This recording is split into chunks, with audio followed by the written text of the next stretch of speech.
부러워하면 지는 거다라는 말 아실 겁니다. 종종 듣는 말인데 부러워하면 지는 게 아닙니다. 질투하면 집니다. 이 부러움과 질투는 비슷한 것 같은데 다릅니다. 부러움은 자신도 그렇게 되고 싶어 하는 것이고, 질투는 미워하고 싫어하는 겁니다. 나도 저 사람처럼 사업에 크게 성공해서 돈 많이 벌었으면 좋겠다. 부러움입니다. 저 사람 사업 좀 망해가지고 돈 다 없어졌으면 좋겠다. 질투입니다. 나도 저 사람처럼 구독자가 100만 명 이상 되는 인플루언서 됐으면 좋겠다. 부러움입니다. 저 사람 구독자 다 없어졌으면 좋겠다. 질투입니다. 나도 저 목사처럼 저렇게 규모가 큰 교회 한번 해봤으면 좋겠다. 부러움입니다. 저 교회 깨졌으면 좋겠다. 질투입니다. 질투건 부러움이건 그 사람처럼 되려는 마음은 동일합니다. 단 행동으로 옮겨진다면 작용하는 방향은 정반대입니다. 부러움은 나를 그 사람 수준으로 끌어올려서 그와 같아지려는 쪽으로 작용을 하고, 질투는 반대로 그를 내 수준까지 끌어내려서 서로 같아지려는 쪽으로 작용을 합니다. 인간의 죄성 때문이겠죠. 사람의 본능엔 다 질투심이 내재되어 있습니다. 일본 도쿄대학교의 연구 결과에 의하면 인간의 뇌는 가까운 사람의 성공을 볼 때 고통을 느끼는 영역이 활성화되고, 반대로 가까운 사람의 실패를 볼 때 기쁨과 만족을 누리는 영역이 활성화된다고 합니다. 그러니까 남 잘 되는 게 내 고통이고 남이 안 되는 게 나의 기쁨과 위안이라는 말이죠.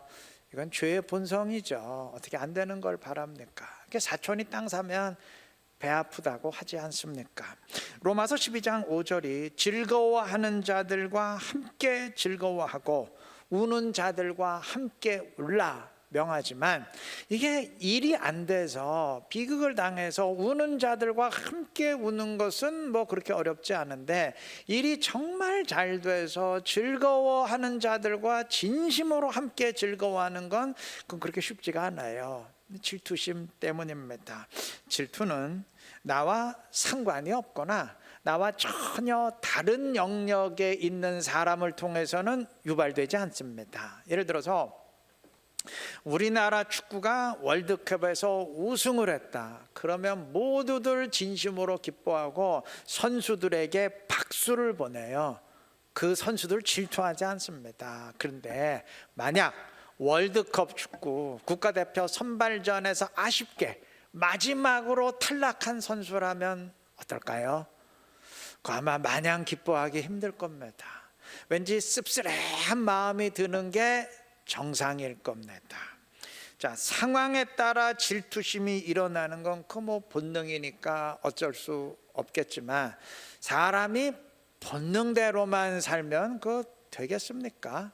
마음을 잘못 써서 그에게 적개심을 품거나 억지로 깎아내리려고 한다면 그건 정말 못난 짓이에요. 만약 내가 그러고 있다면 그건 내가 못났다고 그거 증언하는 겁니다.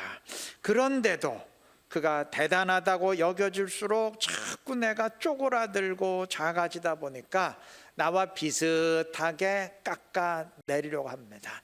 야, 저 인간 저거 실력 아니야. 실력은 쥐뿔도 없어. 그런데 억세게 운이 좋았던 거야. 원래부터 환경이 금수저였어. 이게 사람 자체를 부정하려고 합니다. 성취를 왜곡하려고 합니다. 아니면 그래, 저거 실력은 있어, 나 인정해. 근데 인간성이 완전 제로야. 사람이 제대로 먼저 사람이 돼야 되지. 사람을 또 부정하려고 합니다. 글쎄요, 뭐 일시적 위안은 얻을 수 있을지 모르겠지만 결국 좋을 거 없죠. 자기만 손해입니다. 질투를 부러움으로 바꿔야 됩니다. 나도 저렇게 되고 싶다는 선망으로 바꿔야 됩니다. 상대를 내 수준으로 끌어내려서 같아지려 하지 말고 나를 그의 수준으로 끌어올려서 서로 같아지려고 해야 할 것입니다. 아까 말씀드렸듯이 질투가 유발된다는 건 내가 그 사람과 같은 영역에 있거나 비슷한 위치에 있다는 말이에요. 다시 말하면 그 사람이 앞서고 잘 되는 비결이 나에게도 적용될 가능성이 굉장히 크다는 말입니다. 혹시 내가 배우고 따라할 건 없을까? 그것을 찾고 따라하는 것이 훨씬 바람직하지 않겠습니까? 오늘 본문은 가인이 아벨을 죽인 사건을 고발하는데, 가인이 아벨을 쳐 죽인 이유가 무엇 때문인가요? 아벨의 제사는 받아들여지고 자신의 제사는 거부당하는 데서 오는 질투심 때문이에요. 아벨이 그 자신에게 어떤 해를 끼친 적도 없지만 이 불같은 질투심은 결국 살인으로 이어졌습니다. 여러분, 성경엔 이 질투심 극복하지 못해서 파멸한 경우가 굉장히 많습니다. 마태복음 27장 18절이 증언합니다. 이는 그가 그들의 시기로 예수를 넘겨준 줄 알매더라. 이거 빌라도가 생각하는 내용이죠. 그러니까 종교 지도자들이 예수님을 고발하고 죽음에 이르게 한 이유는 그 질투심 때문이었어요. 이스라엘의 초대왕 사울이 스스로 파멸한 이유도 다윗에 대한 병적인 질투심을 극복하지 못했기 때문입니다. 이들은 모두 자기보다 앞서는 대상을 보면서 마음이 심히 불편했어요. 근데 그 불편한 마음이 결국 적개심으로 이어졌고 그 상대를 죽이려는 데까지 이르게 되었던 겁니다. 사무엘상 23장 8절 이하는 수십 명에 이르는 다윗의 용사들을 소개합니다. 다윗 밑에는 뛰어난 장수들이 많았어요. 특히 21장 16절 이하의 증언처럼 골리앗과 같은 블레셋의 거인 장수를 쓰러뜨린 용사들이 4명이나 있었습니다. 그러니까 다윗만 골리앗 이긴 게 아니에요. 성경이 자세히 기록만 안 했을 뿐이지 이들도 똑같이 거인 장수들을 이겼습니다. 물론 시기는 다르지만 똑같이 이겼어요. 이러한 장수들이 있었기에 다윗이 승승장구할 수 있었던 것인데, 이에 비추어 보면 사울 왕의 경우가 참 이상합니다. 늘 전쟁을 하는데 그의 밑에 용사가 없어요. 뛰어난 장수가 없어요. 물론 요나단이 사울의 군대를 승리로 이끌긴 하지만 요나단은 사울의 아들이지 않습니까? 사무엘상 31장은 사울의 마지막을 기록하면서 사울과 함께 전사한 그 옆에 장수 3명을 언급하는데, 요나단, 아비나답, 말기수와 공통점이 뭐죠? 전부 사울의 아들이에요. 아들 말고 그 외 장수는 전혀 언급이 없어요. 참 이상합니다. 다윗은 강한 군대를 만드는 정책을 펴지 않았던 반면 사울은 전쟁을 위해서 늘 강한 용사들을 스카웃하고 끌어모으는 정책을 폈어요. 그럼 상식적으로 누구 밑에 용사가 더 많아야 되겠습니까? 사울 밑에 강한 용사들이 더 많아야 되는데 다윗 밑에는 용사가 즐비했던 반면 사울 밑에는 없어요. 성경이 기록한 용사가 없어요. 왜 그랬을까요? 갑자기 다윗 시대에 사울과 다윗 후임자인데 갑자기 다윗 시대에 이스라엘 남자들의 체격 조건이 확 달라졌기 때문은 아닐 거고, 왜 그랬을까요? 사울의 병적인 질투심이 큰 이유가 됐을 겁니다. 여러분, 사울 밑에서는요 결코 위대한 장수가 나올 수가 없어요. 전쟁을 승리로 이끌고 온 백성의 환호를 받는 순간 어떤 운명에 처하게 되는지 다윗의 경우를 통해서 똑똑히 보았지 않습니까? 그 어떤 장수든 민족의 영웅이 되는 순간, 승리의 주인공이 되는 순간 사울이 질투해서 죽이려 한다는 거, 그것 분명히 보지 않았습니까? 그 어떤 장수가 영웅이 되려고 하겠어요? 사울이 아무리 강한 용사를 불러 모으려고 한들 누가 그에게 가겠습니까? 결국 사울 스스로 자기 무덤을 판 겁니다. 물론 역사의 가정은 없다지만 만약 사울이 다윗을 질투하는 대신 부러워하며 선망했더라면 어땠을까요? 아니 어떻게 일개 목동에 불과한 소년이, 미성년자였거든요. 소년이 골리앗을 이기고 그 뒤로도 어떻게 전쟁을 할 때마다 다 이길까? 도대체 원인이 뭘까? 그 이유를 알고 따라하려 했다면 역사는 바뀌었습니다. 그런데 그의 질투심이 그것을 가로막았어요. 여러분, 질투하는 사람은요 절대 배우지 못합니다. 누군가로부터 배운다는 것은 일단 그를 인정한다는 것이거든요. 근데 질투하는 사람은 절대 상대를 인정하지 못해요. 야, 저 다윗은 반란을 일으켜서 나를 죽이고 이스라엘의 왕권을 찬탈하려는 자야, 그렇게 규정을 하는데, 절에서는 안 되는 반란자로 규정을 하는데, 여러분 반란자를 통해서 뭘 배울 게 있겠어요? 야, 저 인간 저거 실력 없다니까, 저거 운이라니까, 억세게 운이 좋았을 뿐이라니까, 실력자가 아니라는데 뭘 그를 통해 배울 게 있겠어요? 예수님을 고발하고 죽인 유대 당국자들도 예수님의 능력을 보면서 야, 하나님으로부터 온 분이 아니라면 저런 능력을 행할 수가 없어, 도대체 이유가 뭘까? 라고 좀 물었다면, 아니면 저분은 서기관도 아닌데 어떻게 사람을 저렇게 탐복시키는 메시지를 전할 수 있을까? 그 이유가 뭘까? 진중히 파헤치려 했다면 그들은 메시아를 발견했을 것이고 역사는 완전히 바뀌었을 겁니다. 그런데 그들의 질투심이 그것을 막았어요. 이들은 야, 저자는 귀신의 왕 사단을 힘입어서 능력을 행하는 자야, 야, 저자는 하나님의 말씀을 파괴하는 이단이야, 이렇게 깎아내리고 부정했어요. 아니 사단의 세력이라는데, 아니 이단이라는데 뭘 보고 배울 게 있겠어요? 제거하려는 게 당연한 것 아니겠습니까?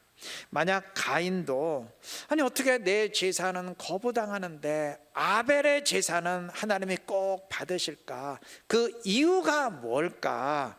좀 부러워하면서 따라하려 했다면 이야기는 달라졌을 텐데, 오늘 본문 5절은 말합니다. 가인이 몹시 분하여 안색이 변하니, 그는 부러워하는 대신 분노했어요. 적개심을 품었습니다. 그럼 무슨 배움이 있겠습니까? 나는 어떠한지 좀 점검해 보시기를 바랍니다. 여러분, 질투란 이게 비교의식이 엇나가는 것인데, 아마 우리 사회만큼 이게 질투가 많은 사회도 아마 드물 겁니다. 이게 EBS 교육방송에서 방영되었던 다큐멘터리 내용이에요. 제가 직접 본 건 아니고 책에 소개된 내용입니다. 이게 미국 엄마와 한국 엄마의 뇌를 찍어봤대요. 그랬더니 미국 엄마는 아이의 성적이 지난번 시험 때보다 올랐으면 기쁨의 회로가 작동을 합니다. 근데 반대로 지난번 시험보다 성적이 떨어졌으면 이제 기분이 나빠지죠. 근데 한국 엄마는 달라요. 한국 엄마는 애 성적을 많이 보는데 아무 반응이 없어요. 왜 그럴까요? 아직 옆집의 성적을 모르기 때문에. 일단 옆집의 성적을 봐야 돼요. 그리고 친구들의 성적을 봐야 돼요. 그러면 이제 그것과 비교를 해서 반응을 합니다. 그러니까 엄마는 애가 공부 못해서 기분 나쁜 게 아니란 얘기죠. 이게 옆집 애보다 못하기에 기분이 나쁘고 걔들보다 잘하기에 기분이 좋은 거예요. 그만큼 비교 의식이 강하다는 말인데, 여러분 명심하세요. 비교 의식이 강할수록 질투가 많을까요, 적을까요? 짐작하시죠? 비교 의식이 강할수록 질투도 많기 마련입니다. 오죽하면 배고픈 건 참아도 배 아픈 건 못 참는다 하겠습니까? 근데 여러분 명심할 건 질투도 전염된대요.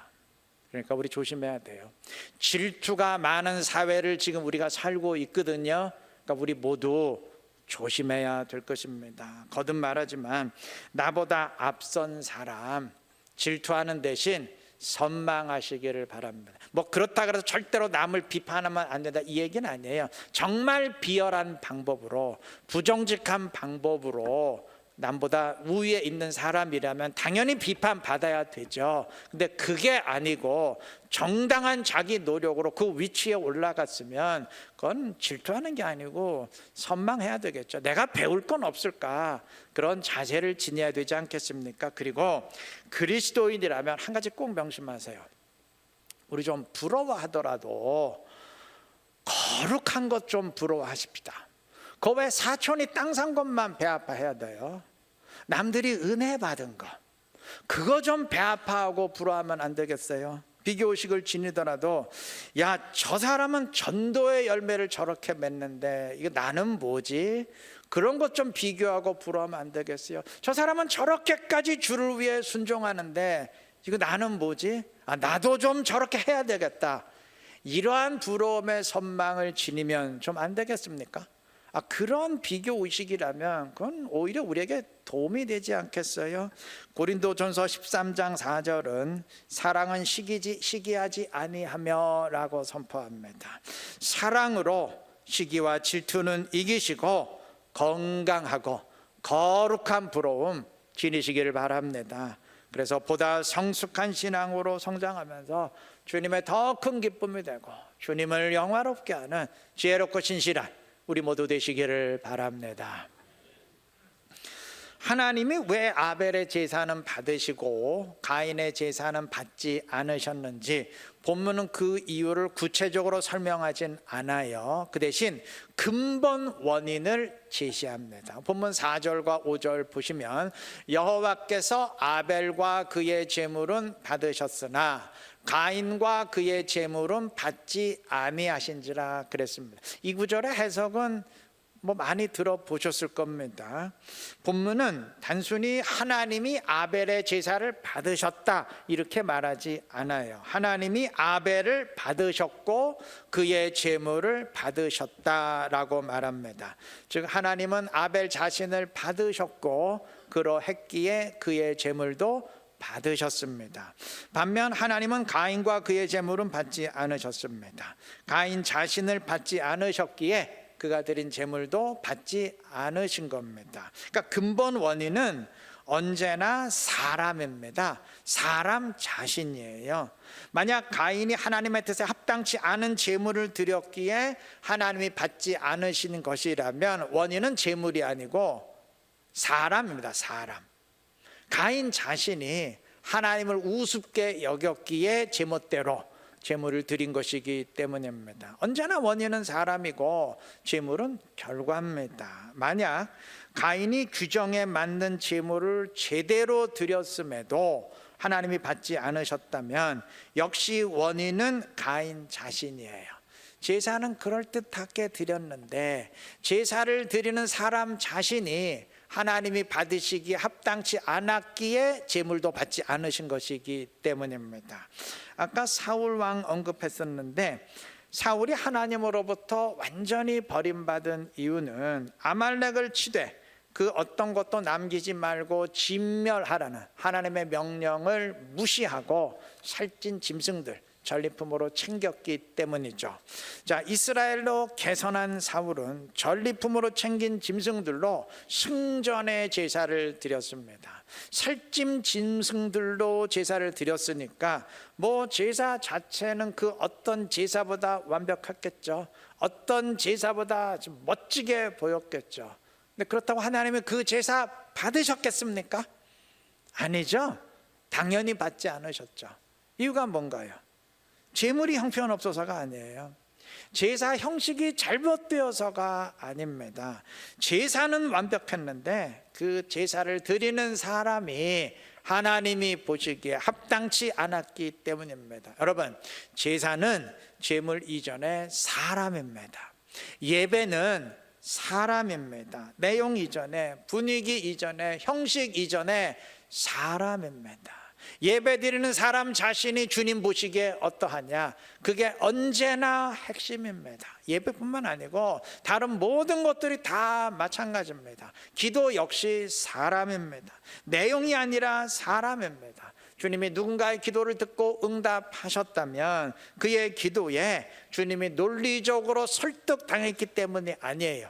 기도 드리는 사람 자신을 하나님이 인정하고 받으셨기 때문입니다.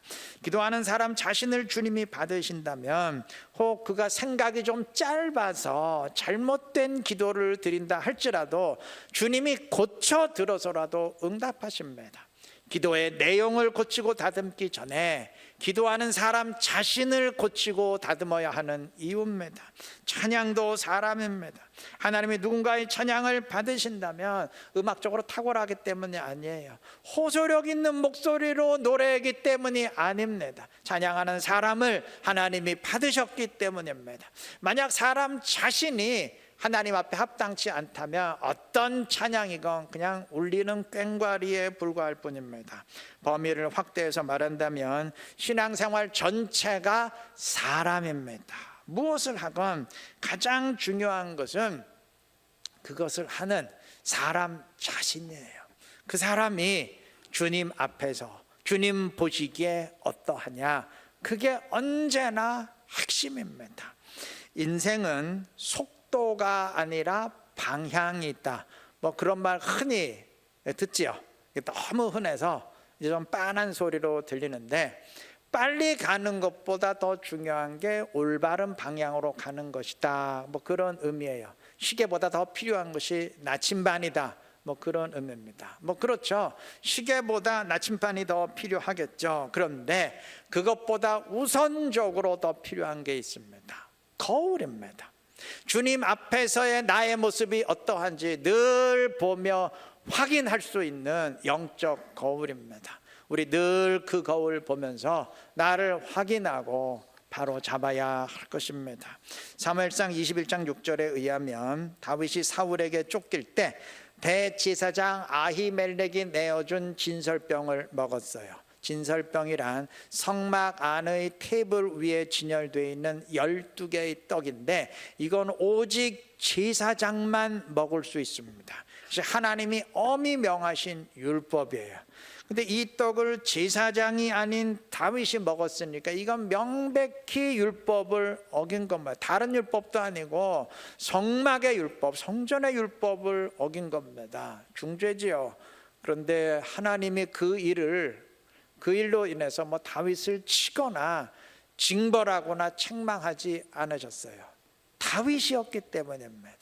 그가 그 떡을 먹은 이유가 하나님의 말씀을 무시하며 우습게 여겼기 때문이 아님을 아셨기 때문입니다. 만약에 다른 사람이 야 이거 뭐 배고프면 먹을 수 있는 거지 하며 먹었다면 그 자리에서 죽었을 겁니다. 사무엘상 28장 6절에 의하면 사울이 블레셋과의 전쟁을 앞두고 기도할 때 하나님은 그 어떤 대답도 하지 않으셨어요. 반면 사무엘하 5장 19절의 증언처럼 다윗이 블레셋과의 전쟁을 앞두고 기도할 땐 하나님이 반드시 이기게 하겠다, 전쟁해라, 즉각 대답하셨습니다. 상황은 똑같이 이스라엘과 블레셋의 전쟁이에요.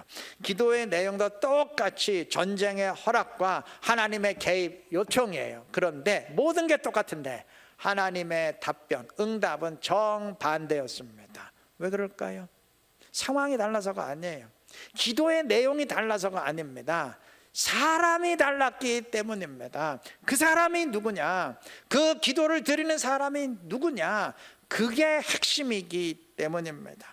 여러분, 영적으로 성장한다는 말은 예배에 익숙해지고 기도에 익숙해지고 그래서 기도의 내용이 다듬어지고 유창해지고 교회 생활에 익숙해지고 뭐 그렇게 된다는 말이 아니에요. 나 자신이 바뀐다는 말입니다. 주님이 보실 때 주님 앞에서의 나의 모습이 점점 아름답게 바뀐다는 의미입니다. 주님 앞에서의 나와 사람이 볼 때의 나는 같지 않습니다. 사람은 외모밖에 볼 수 없기에 외모를 봅니다. 드러나는 모습을 봅니다. 반면 주님은 중심을 꿰뚫어 보시기에 중심을 보십니다. 그 모습이 아름다워야 됩니다. 성경은 이것을 속사람이라 부릅니다. 속사람이 점점 성장해야 됩니다. 고린도 후서 4장 16절이 겉사람은 후패하나 우리의 속은 날로 새롭도다 할 때의 의미가 바로 이것입니다. 여러분, 교회 생활에도 익숙해지시되 그것을 넘어서 주님 앞에서의 나의 모습, 주님이 보시는 나의 모습, 영적 거울을 통해 나를 들여다봤을 때의 나의 모습, 그 모습이 아름다운 우리 되시기를 바랍니다. 다시 말하면 진정한 성장을 이루어 가시기를 바랍니다. 그래서 주님이 받으시기에 합당한 사람이 되어서 주님의 기쁨이 되고 주님을 더 영화롭게 하는 지혜롭고 복된 우리 모두가 되시기를 그리스도의 이름으로 축원합니다.